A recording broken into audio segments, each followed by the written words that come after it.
Então a gente pode explicar tudo o que você já sabe sobre isso. Eu acho que existe uma discussão que é recente, que é muito válida, que é o lance de quando um artista que a gente admira faz uma coisa que a gente desaprova, até que ponto a gente abre mão da obra daquele artista. Esse tipo de discussão eu acho válida. Mas eu acho que em alguns casos, como é o caso do Michael, existiu uma situação que... De injustiça, né? De injustiça, que não se sustentou e que acabou, né? Saiu um documentário, vamos parar de tocar o cara aqui, tocar aqui, tocar aqui. As pessoas vão ouvir Michael pro resto da história. Essa galera migrou pro streaming. E resultado é que o Michael no topo do o nono chart. artista mais tocado no último ano entre os vivos. Tipo, o público vai ouvir Michael. Sim. Eles querem ouvir Michael. Sim. Isso começou a ficar mais forte recentemente por conta do documentário que teve, né? Foi isso? Foi. Com aquele lá da Oprah lá? Isso. Mas é uma coisa que, se você parar pra pensar, o Michael enfrentou várias vezes ao longo da vida dele, assim, algum tipo de cancelamento, algum tipo de, sabe, de reprovação. E em algumas ocasiões, coisas que nunca não faziam sentido, que não tinha nem relação com ele. Porque o Michael é um artista que ele vem... Há quem diga que a indústria da fofoca ganha força por conta do Michael. Porque se você pegar artistas dos anos 70, 60, você tinha lá, tipo, a grande lenda de que Marilyn Monroe morreu. Ela foi assassinada ou ela se matou? Sabe, tipo, mataram ou ela se matou? Acabou. Aí o Elvis não morreu, ele está escondido. Então tinham esses tabloides e tal. No caso do Michael, a história... Ele ainda era muito novo quando começaram as histórias e um monte de especulações e tudo mais. Então, sempre que saiu uma especulação, uma parcela do público desaprovava e outra entendia que aquilo podia ser só para vender. Então, o lance do documentário, ele meio que é o pior ponto, porque é um assunto muito sério. O cara não tá mais aqui. Com declarações muito sérias. E de um assunto que é tipo... Eu acho muito bizarro como alguém chega e fala, vou fazer um documentário. Fala, pronto. E vende como uma verdade, sabe? Porque não tem um depoimento de alguém do FBI. E o FBI, isso é um documento também que é público. O Michael foi investigado por 20 núcleos diferentes do FBI por 10 anos. Sim. Com quebra de sigilo de telefone, bancário, virtual. Ele teve HD... computador, tudo investigado. Entraram em Neverland e reviraram todos os... O Michael tinha um acervo, ele tinha um cinema, então ele tinha um acervo de vídeo que foi...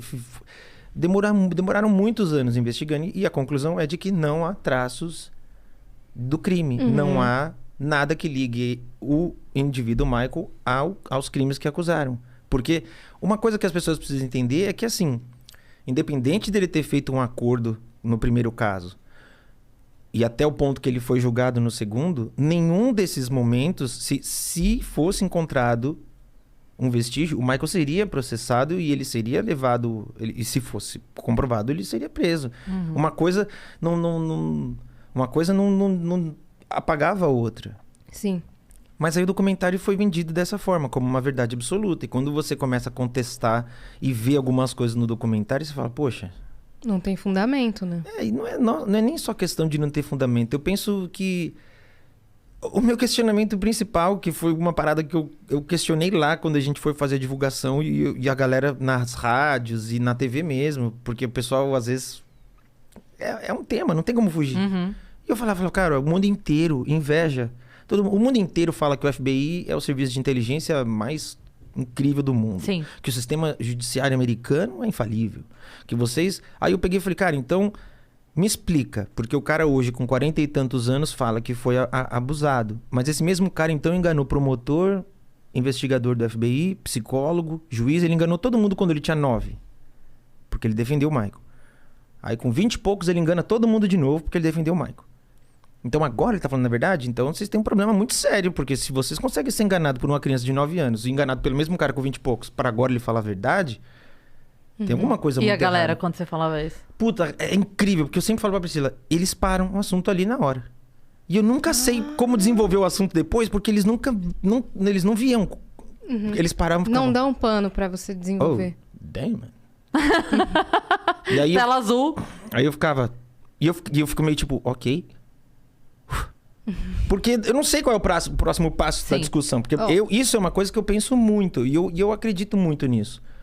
E assim, independente dessa questão, porque como eu sempre falo, se alguém chegar e falar, olha, fui vítima disso, ela tem que ser ouvida com cuidado e com respeito. Então, quando rolou o documentário, eu falei, eu vou ter que ver esse negócio. Eu vou ter que ver e eu vou ter que tentar deixar minha mente o mais zerada possível pra eu assistir. Pra ser imparcial. Então, quando eu assisti, eu fiquei muito mal. Porque eu absorvi aquelas informações, mas ao mesmo tempo eu ficava, não pode ser verdade. Mas eu também não posso descredibilizar de cara uma informação porque eu gosto do cara. Então eu recebi, fiquei mal, assim, e fui começar a destrinchar aquele negócio. E aí o que eu sempre digo, assim...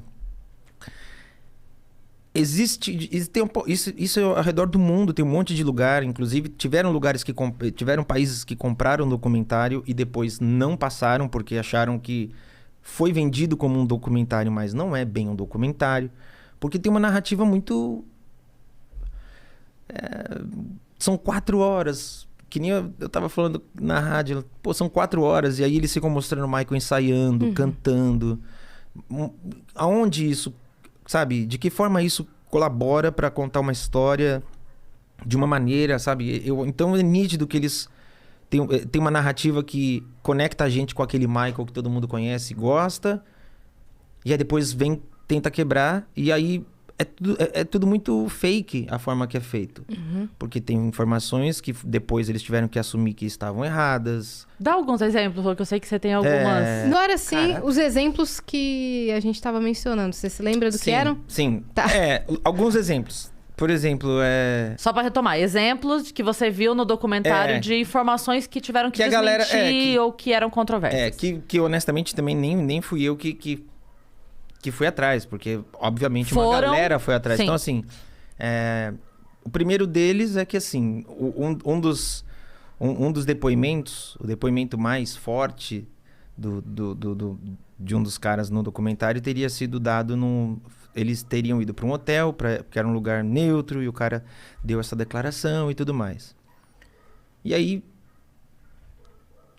contestaram e falaram, escuta, essa declaração ela foi dada em meses diferentes. Não foi dado. Como? Não foi dado, porque embora ele esteja com a mesma roupa, o cenário esteja igual, tudo igual, pela janela percebe-se que a grama do hotel cresceu. E aí o diretor precisou falar que realmente ele precisou colher a declaração em 2 dias. Então qual é 2 dias com uma distância longa, né, de querido? meses. Caramba, cresceu a grama? De meses. Foram coisas de 4 meses. Por que você precisa colher Refazer. a declaração 2 vezes? E por que você precisa fingir que essa declaração é a mesma? Por que não coloca as Por quê? datas? Porque assim, por exemplo, vou dar um exemplo aqui bobo, mas no documentário do Sandy Júnior, eles falam o tempo todo, em cenários diferentes, com roupas diferentes, ela tá na casa, ela tá no estúdio, ela tá no jardim, ela tá não sei Exato. aonde. E ela continua contando a história, Porque a história ninguém tá é a tentando mesma. mentir. Então ali, por quê? Porque tem toda uma questão da luz e da forma, e a forma que o cara pega e fala que, olha, pela primeira vez eu vou contar isso. Então tem toda uma questão de como é construído. E aí, vai ter gente aí que vai falar, mas isso não tira a possibilidade, isso não tira o valor do depoimento. Na minha opinião, tira. Porque se você assistir qualquer documentário sobre Jeffrey... esqueci agora o sobrenome dele. Enfim, Harvey Weinstein, que é o maior caso de assédio da história de Hollywood. Harvey Weinstein, o Jeffrey Epstein, o R. Kelly, Bill Cosby. Se você vê qualquer documentário sobre esses caras, 10 minutos que você vê a vítima falando, você dá uma pausa, te embrulha o estômago.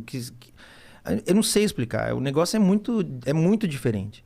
Então, quando você já tem que criar um contexto que não se sustenta e você tem que assumir que está errado, eu já questiono.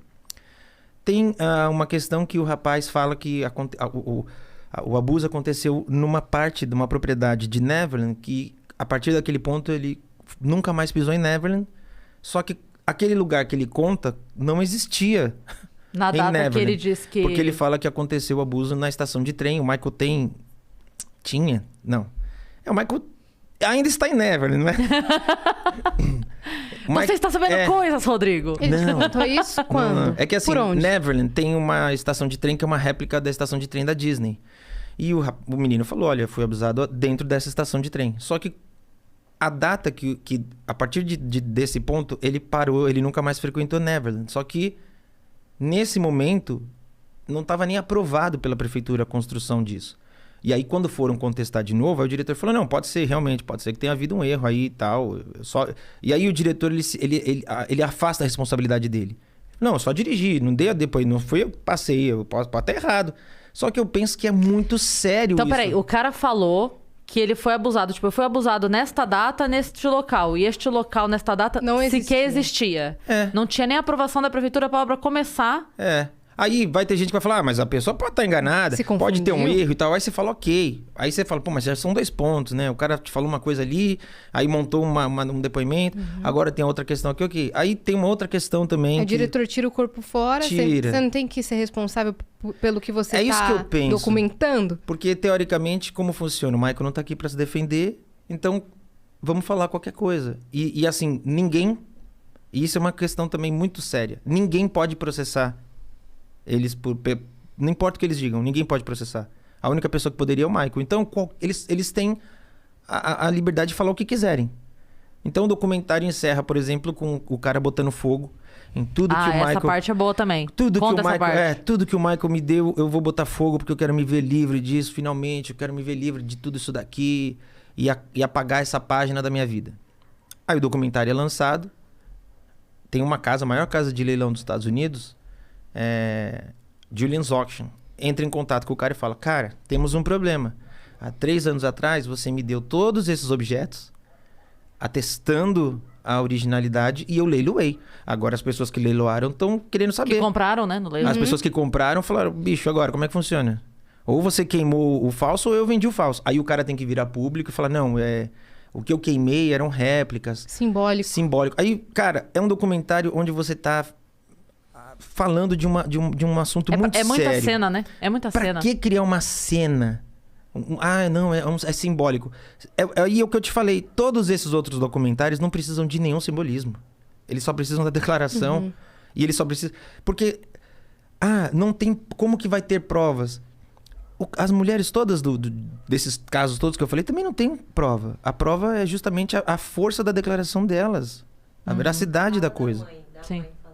Ah lá. A mãe. Tipo, isso é um negócio que... Assim, eu não sou pai. Então, eu não... Mas eu não... Só de eu pensar nos meus irmãos mais novos, eu já não consigo me conectar com essa cena.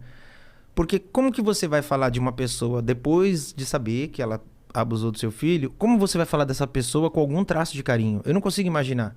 Então, mais da metade do documentário, para essa narrativa de que o Michael é um cara incrível e tudo mais, as mães, elas falam do Michael...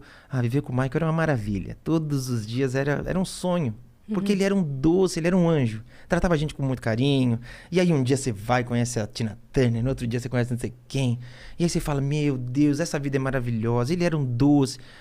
Por mais que essa pessoa, na minha visão, por mais que essa pessoa algum dia tenha se sentido traída pelo que um criminoso fez, eu não acho que ela conseguiria falar com amor. Não consegue. Ela falaria, ele me enganou, eu tratava, ele fingia ser, sabe? E aí você...